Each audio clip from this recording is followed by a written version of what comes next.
తెలంగాణ రాష్ట్రంలో ఎన్నికలు ఇచ్చిన హామీలో భాగంగా 42% బీసీలకు రిజర్వేషన్లు ఇవ్వాలని చెప్పి ఆనాడు కామారెడ్డి డిక్లరేషన్ వేదికగా అప్పటి పీసీసీ అధ్యక్షుడు నేటి సీఎం రేవంత్ రెడ్డి హామీ ఇచ్చిన నేపథ్యంలో బీసీలకు సంబంధించి 42% రిజర్వేషన్లు కల్పిస్తామని చెప్పి ఆర్డినెన్స్ అయితే ఇచ్చింది. ఆ ఆర్డినెన్స్ అమలు కోసం ఏదైతే పార్లమెంట్ సమావేశాల్లో కేంద్రంలో పార్లమెంట్ ఆమోదించాలి. దానికి సంబంధించి స్థానిక సంస్థల ఎన్నికలు రిజర్వేషన్ ప్రకారం జరుగుతాయి. అసలు కాంగ్రెస్ పార్టీ ఎలాంటి వైఖరిని అవలంబిస్తుంది, కేంద్రంలో ఉన్న బీజేపీ పార్టీ నేతలు ఏమంటున్నారు అనే అంశానికి సంబంధించి ఏదైతే సిపిఐఎంఎల్ మాస్ లైన్ రాష్ట్ర నాయకులు ప్రభాకర్ నర్వార్ సార్ చెప్పండి. ముఖ్యంగా ఏదైతే తెలంగాణ రాష్ట్రంలో ఆ రోజు కామారెడ్డి డిక్లరేషన్ వేదికగా అప్పటి పీసీసీ అధ్యక్షుడు నేటి సీఎం రేవంత్ రెడ్డి ఇచ్చిన హామీ బీసీలకు 42% రిజర్వేషన్లు కల్పిస్తామని చెప్పారు. అందులో భాగంగానే తెలంగాణ రాష్ట్రంలో కులగణన కూడా చేశారు. దీనికి అంతటికి సంబంధించి ఇప్పటికే అసెంబ్లీ ఆమోదం తెలిపింది. ఆ ఆర్డినెన్స్ కూడా జారీ చేసింది. గవర్నర్ దగ్గర పెండింగ్లో ఉన్న నేపథ్యంలో రాష్ట్ర ప్రభుత్వము ఢిల్లీకి వెళ్ళి రాష్ట్రంలో ఉన్న ఎమ్మెల్యేలు ఎంపీలు ఇటు బీజేపీ కానీ ఇటు కాంగ్రెస్ కానీ బీఆర్ఎస్ కానీ అందరూ కూడా కేంద్రం దగ్గరికి వెళ్ళి అడుగుదాం, పార్లమెంట్ సమావేశాల నేపథ్యంలో అక్కడ దీక్ష చేద్దాం అంటున్నారు. అసలు ఇది ఎలా అమలవుతుందా లేదా? ఆర్టీవీ యాజమాన్యానికి ఆర్టీవీకి నమస్కారం తెలియజేస్తూ, ఏదైతే కామారెడ్డి డిక్లరేషన్లో భాగంగా బీసీలకు 42% రిజర్వేషన్ కల్పించి స్థానిక సంస్థలకు వెళ్తామని హామీ, ఓ రకంగా చెప్పాలంటే 10 సంవత్సరాల బీఆర్ఎస్ ప్రభుత్వ వ్యతిరేకతని 420 హామీలు ఇచ్చి అధికారంలోకి వచ్చిన రేవంత్ రెడ్డి గారు ఏ ఒక్క హామీని కూడా పరిపూర్తి చేయలేదు, ఒక ఆర్టీసీ బస్సు తప్ప. ఈ సందర్భంగా ఏదైతే కామారెడ్డి డిక్లరేషన్ మీరు అన్నట్లు సాధ్యాసాధ్యాలు అట్లాగే రాజ్యాంగం కల్పించిన హక్కుని అమలు చేసుకోగలుగుతామా లేదా అని హామీలు ఇచ్చేటప్పుడే పరిశీలించాలి, శోధించాలి, నిర్ణయం ప్రజలకు హామీ ఇవ్వాలి. ఇందులోనే ఓ రకంగా హామీ ఇచ్చి అమలు జరగదనే విషయం వాళ్ళ నైపుణ్యం ఏదైతే వాళ్ళ మేధావులకు కానీ అట్లాగే పత్రాన్ని తయారు చేసిన పీసీసీ ఆనాటి అధ్యక్షులు నేటి ముఖ్యమంత్రికి కానీ అనేక ఆటంకాలు వస్తాయి. ఇది అమలు జరగకపోవచ్చు అనే అనుమానం కూడా వాళ్ళకు ఉండక లేకపోలేదు అనేది నేను అనుకుంటున్నాను. ఈ నేపథ్యంలో ఏదైతే అసెంబ్లీ ఏకగ్రీవంగా తీర్మానం చేసి చట్టం కోసం చట్టం రూపం తీసుకురావడానికి రాష్ట్రపతికి పంపించారు. అది రాష్ట్రపతి వద్దనే కోల్డ్ స్టోరేజ్లో ఉంది. మరోవైపు బీజేపీ బీఆర్ఎస్ 10 సంవత్సరాల అధికారంలో ఉన్న సందర్భంలో బీసీలకు 42% రిజర్వేషన్ యాదికి రాదు, అట్లాగే అనేక సమస్యలు యాదికి రావు. కుర్చీ దిగిన తర్వాత, కుర్చీ ఊడిపోయిన తర్వాత నీ హామీని అమలు చేయండి అని చెప్పేసి ప్రశ్నించడం మాత్రం వస్తుంది. అయ్యా, ధర్నా చౌక్ ఎత్తేసిన వాళ్ళు కూడా ఇలా మాట్లాడుతూ ధర్నాలు చేస్తామని.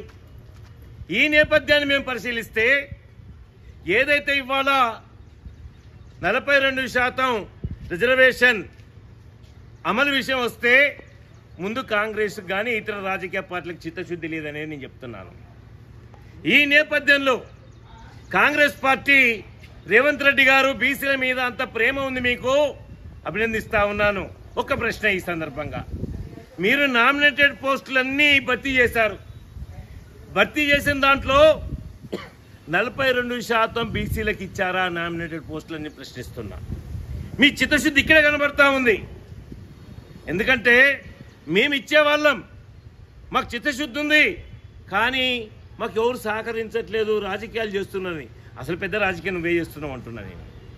అందుకనే ఈరోజు ఒకవైపు చట్టం కోసం అసెంబ్లీ తీర్మానం పంపించి రాష్ట్రపతికి అది కావట్లేదు అని హడావిడిగా మరొక ఆర్డినెన్స్ జీవోని తీసుకొచ్చి మన గవర్నర్ గారి దగ్గర పంపించారు.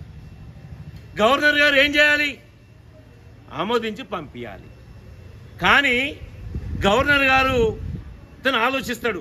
గతంలోనే 42% రిజర్వేషన్ విషయంలో అసెంబ్లీ తీర్మానాన్ని చట్టం చేయడానికి, చట్టం రూపంలో తీసుకురావడానికి రాష్ట్రపతికి నేనే పంపించాను కదా.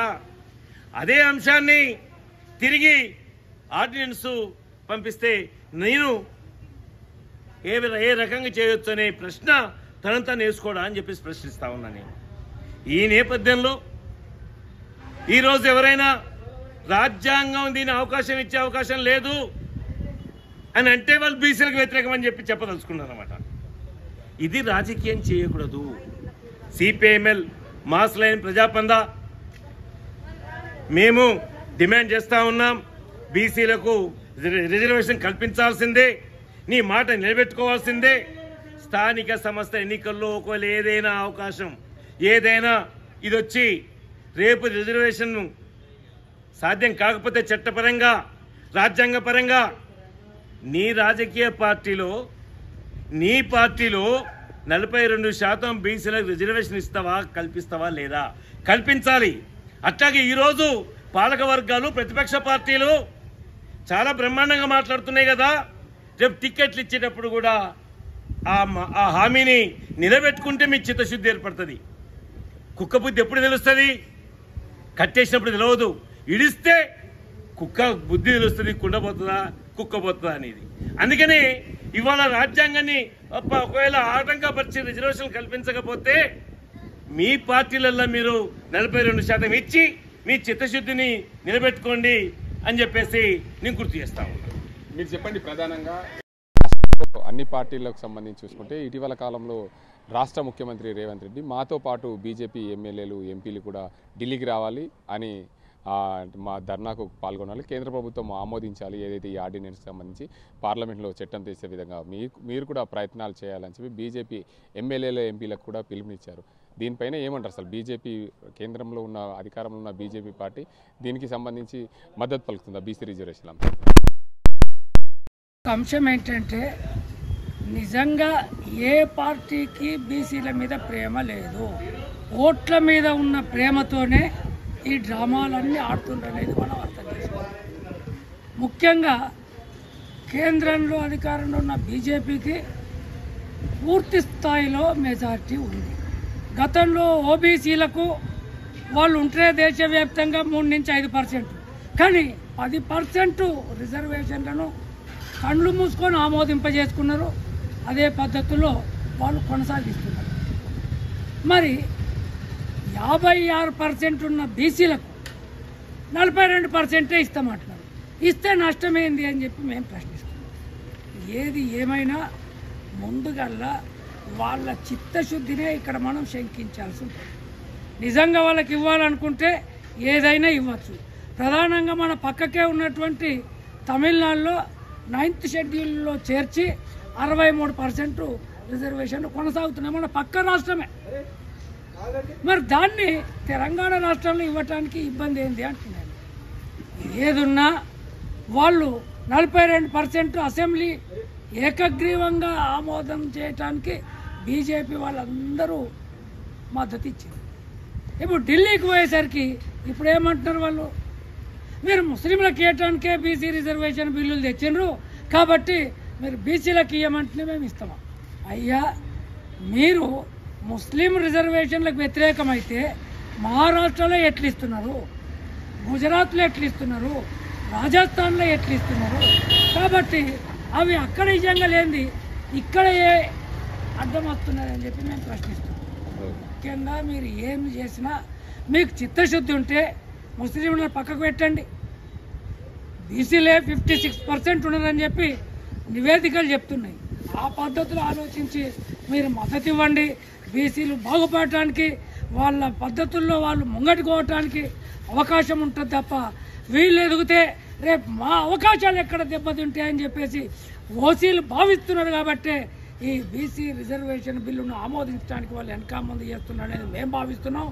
ఇప్పటికైనా వెంటనే 42%ను అమలు చేయాలని చెప్పి అందరూ మద్దతు ఇవ్వాలని చెప్పి సిపిఐఎంఎల్ ప్రజాపంద మాస్ లైన్గా మేము ప్రభుత్వాన్ని డిమాండ్ చేస్తున్నాం.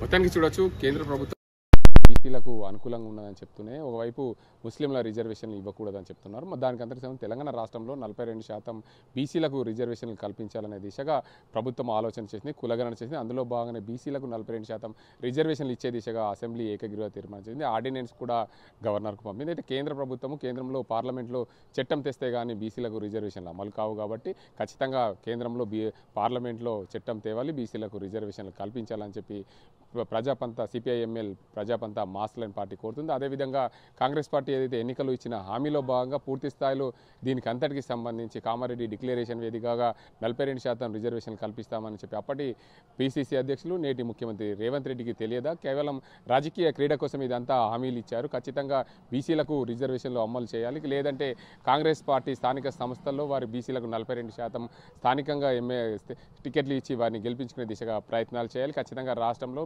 బీసీలకు 42% రిజర్వేషన్లు వచ్చే దిశగా అన్ని పార్టీలు కృషి చేయాలని చెప్పి CPIML Prajapantha mass line party కోరుతుంది. ఇది ఇక్కడ పరిస్థితి. కెమెరా సాధింతో గంగారెడ్డి, RTV నిజామాబాద్. తెలుగులో ఫాస్టెస్ట్ న్యూస్ ఇప్పుడు కొత్త అవతారంలో 5 సెకండ్లోనే పూర్తి వార్తా సమాచారం మీ చేతిలో. సోషల్ మీడియా ట్రెండ్స్ మీ కళ్ళ ముందుకే live TV and voice search ఆప్షన్స్తో ఇప్పుడే డౌన్లోడ్ చేయండి. యాప్ లింక్ డిస్క్రిప్షన్లో ఉంది.